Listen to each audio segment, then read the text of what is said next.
అన్నామలై కొత్త పార్టీకి action plan సిద్ధం చేశారా? విజయ్ నడిచిన బాటలోనే మాజీ ఐపీఎస్ నడిచేందుకు సిద్ధమయ్యారా? జెన్జీపై తన వైపు తిప్పుకునేందుకు వ్యూహాలేంటి? 2 రోజులు ఓపిక పట్టండి. కోయంబత్తూరు నుంచి ఢిల్లీకి వెళ్లే ముందు అన్నామలై చేసిన ఈ కామెంట్ తమిళ రాజకీయాల్లో ప్రకంపనలు సృష్టిస్తున్నాయి.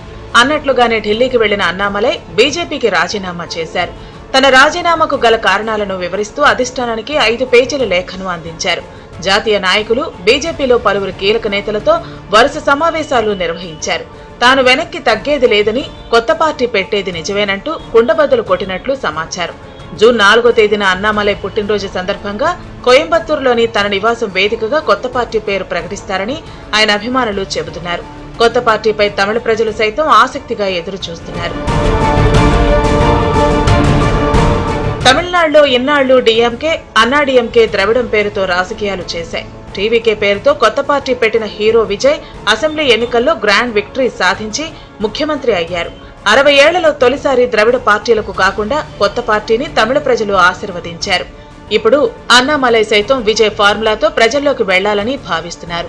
పార్టీ పేరు ప్రకటించిన తర్వాత జంజీతో సమావేశమై రాజకీయంగా చేయాల్సిన మార్పులు, ప్రభుత్వాలపై పోరాటాలకు సంబంధించిన అంశాలపై చర్చించనున్నట్లు సమాచారం.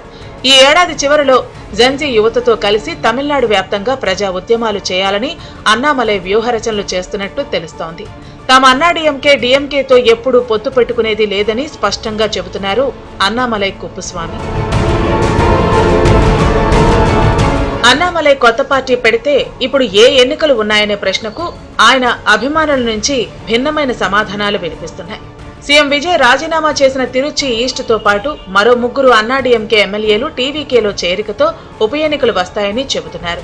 బైపోల్స్ లో అన్నామలై పార్టీ పోటీ చేసి విజయం సాధిస్తారని ఆయన అనుచరులు చెబుతున్నారు. ఇదిలా ఉంటే ద్రవిడం పేరుతో రాజకీయాలు చేస్తున్న పార్టీలకు యువత చెల్లుచీటి చెప్పడంతో వారిని ఆకట్టుకునే ప్రయత్నం చేస్తున్నారు అన్నామలై. పైగా విజయ్కు ప్రత్యామ్నాయ శక్తిగా ఎదిగేందుకు అవసరమైన ప్రణాళికలను అన్నామలై సిద్ధం చేసుకున్నట్లు రాజకీయ విశ్లేషకులు అభిప్రాయపడుతున్నారు. అన్నామలై విజయ్ని ఎంజీఆర్, కరుణానిధిలో తమిళ ప్రజలు పోలుస్తున్నట్లు విశ్లేషకులు చెబుతున్నారు.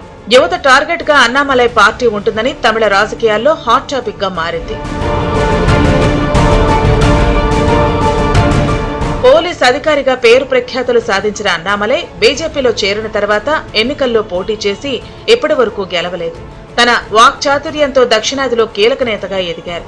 ఇప్పుడు త్వరలో జరగబోయే తమిళనాడు ఎన్నికల్లో అన్నామలై పార్టీ పోటీ చేసి టీవీకే, డీఎంకే, అన్నాడీఎంకేని తట్టుకుని నిలబడగలుగుతారా అన్న దానిపై ఉత్కంఠ నెలకొంది. ఇక విజయ్కు ప్రత్యామ్నాయంగా ఎదుగుతారా అని తెలియాలి అంటే కొన్నాళ్లు వేచి చూడాల్సిందే.